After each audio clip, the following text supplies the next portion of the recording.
Welcome back, everybody. It's time for another ranking video. Today we're looking at Atlus and the games they've published for the NES. Today, Atlus is probably best known for the Shin Megami Tensei series and for the Persona series. So they only published 4 games, and we're going to take a look at all 4 of those and rank them as we go. The first game we are going to take a look at is from 1991. It is Golf Grand Slam. So of course, the first thing that we're going to look at is a sports ball game.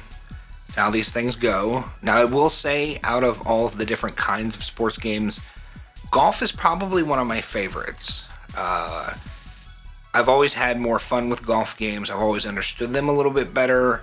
Probably part of it is the ability to just like slow down and take my time and figure out what I'm doing. I have a little bit of better time with that. Now, Golf Grand Slam, I didn't know what to expect. I don't think I've played a ton of 8-bit golf games.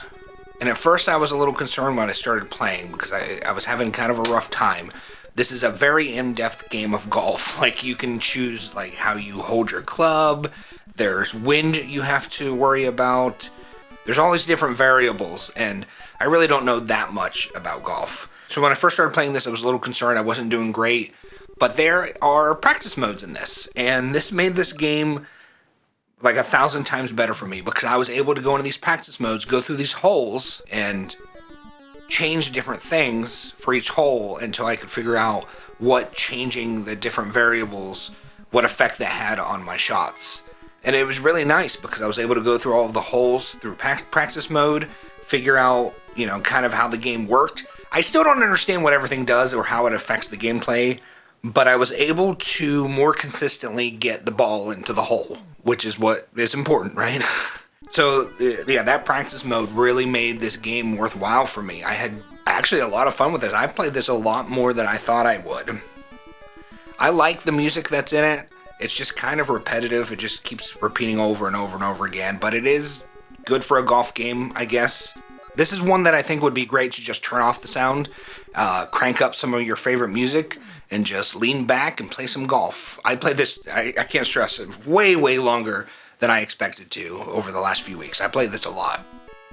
So while it was frustrating at first, it grew on me as I learned through this practice mode. Now, I still don't think it's anything amazing. I wouldn't rank this high, super high in the lexicon of NES games, but the fact that I was able to enjoy it and get something gratifying out of it was really cool.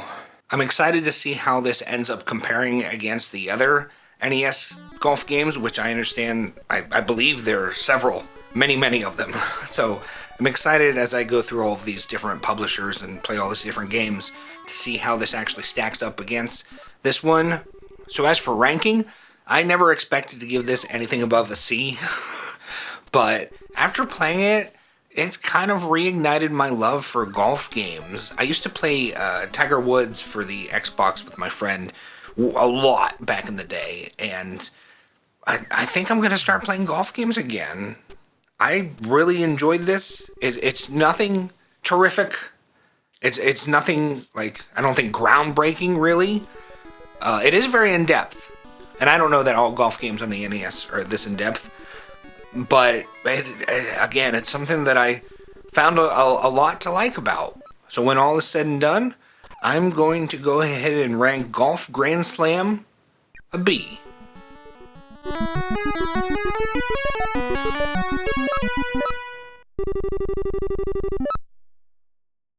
Up next, we have Rockin' Cats from 1991. Rockin' Cats, when I first started playing it, immediately made me think of Top Cat, if you guys can remember the cartoon Top Cat. It just gives me Top Cat vibes. I was surprised to learn that this is actually not a licensed game. This is an original IP, original characters.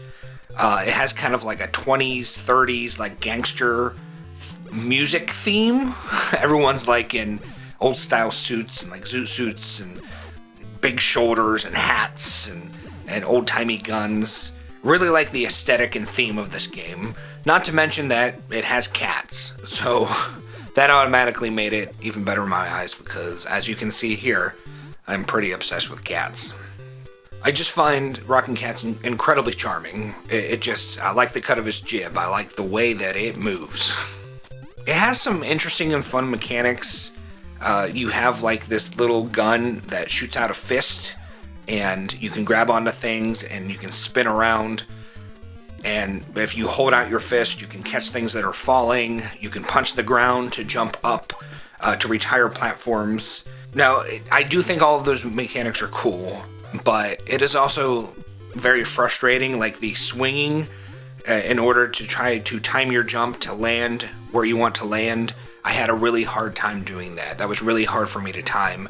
And I did kind of get better at it the more I played, but it was still kind of frustrating.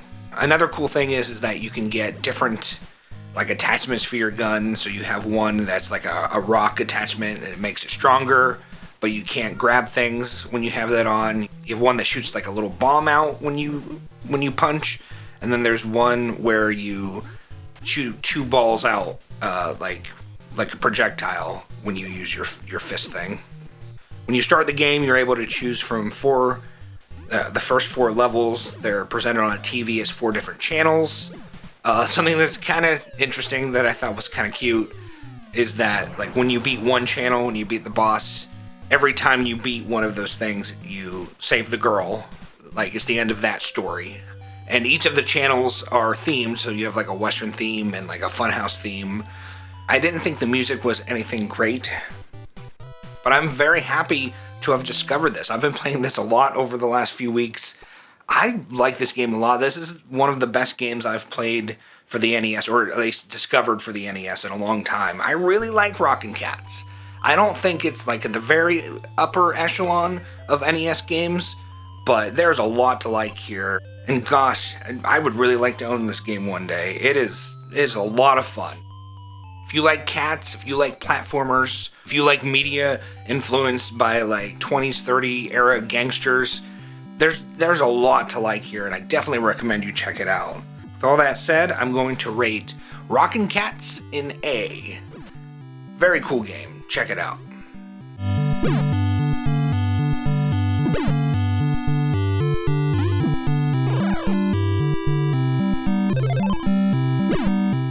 Up next, we have Wacky Races, which was released in 1991.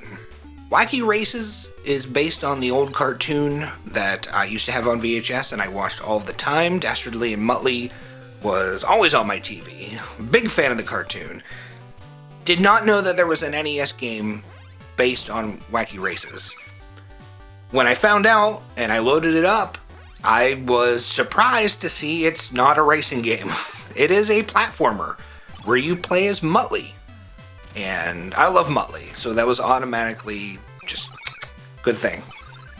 Wacky Races doesn't really have a lot to strongly differentiate it from all of the platforming games on the NES system, but gosh, just like with Rockin' Cats, it's got a lot of charm. The characters look really good. They're really good representation of the cartoon characters. The music, I really like the music. I'm definitely going to give this soundtrack. There's some bops in here. There's some good stuff. But like I was saying, it doesn't do anything too terribly special. It's kind of easy and just doesn't do that much to stand out. One of the cool things about it has like a Gradius style power-up system, where as you collect these bones throughout the stages, you can change which power-up you choose. So there's like a bomb that you throw that has an arc, which was my favorite weapon. It's what I like to use all the time. There's like a projectile bark, which I used it when I needed to, but it didn't really have a whole lot of use, and I didn't think it was that fun to use. There's these wings that you can get that help you kind of like glide down like slowly when you jumped to help you reach certain platforms. And then really cool was the last power-up was a heart, and not only did it refill your heart meter, but it gave you another heart up to, I can't remember how many it was, like 5, 6, but it was cool because it was a double whammy. You would get full health and you would get an extra heart, so that was pretty cool. So with all that said and done, again, I really like this game. It is not like the very absolute tippy top tier, but it is another really phenomenal game that I am sad that I have never played until now, but I'm glad that I've played it now. With all that being said, I'm going to give Wacky Races an A. Definitely go check it out if you like platformers or you have any fondness for the IP. Good stuff.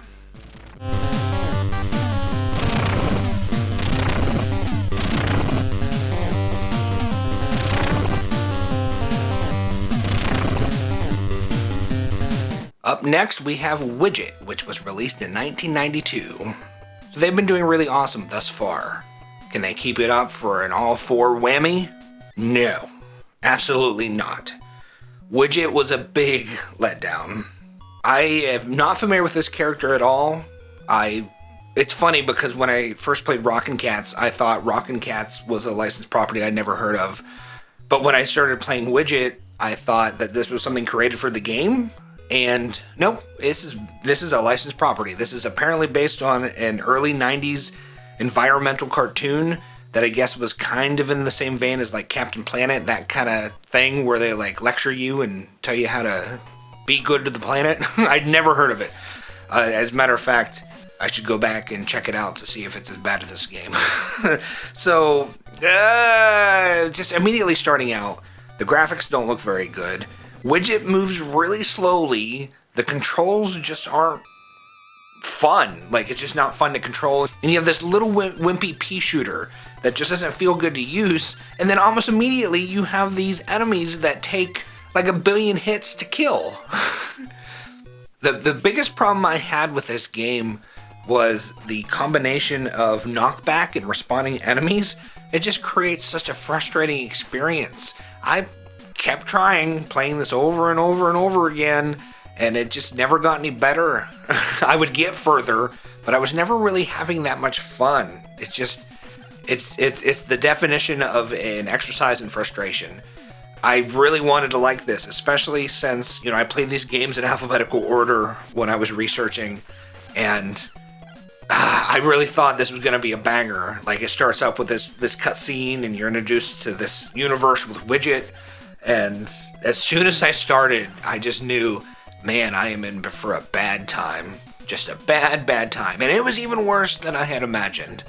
Gosh, I really do not like this game. There is like a magic system where you can like temporarily transform into like other forms. I guess Widget in the cartoon is a shapeshifter, but it doesn't make it any better.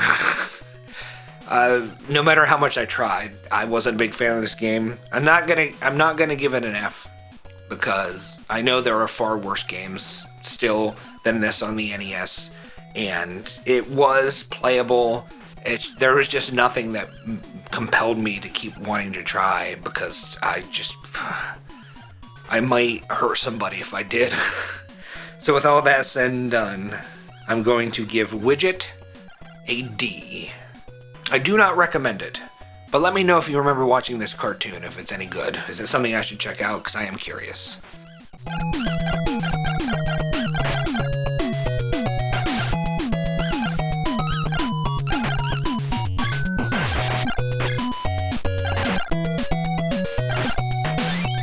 Alright, and there we go. All games published by Atlus for the NES. I think overall is a very awesome collection of games. Wacky Races and Rockin' Cats, they've become two of my favorite NES games, and I'm really glad that I finally got to play them. I definitely would have eaten this up when I was a young lad. Widget? The coolest thing about Widget is now that I know that this Widget cartoon exists, and I think that's kind of cool because I'd never heard of it before. Besides that, I recommend that everyone stay away. It's not worth your time. So let me know, are there any publishers for the NES that you would like me to rank their library? I'm going to try to do as many of these as I can. Make sure to go check out my other rankings. I want to thank everyone for watching. I hope you have a beautiful day, and I will see you next time.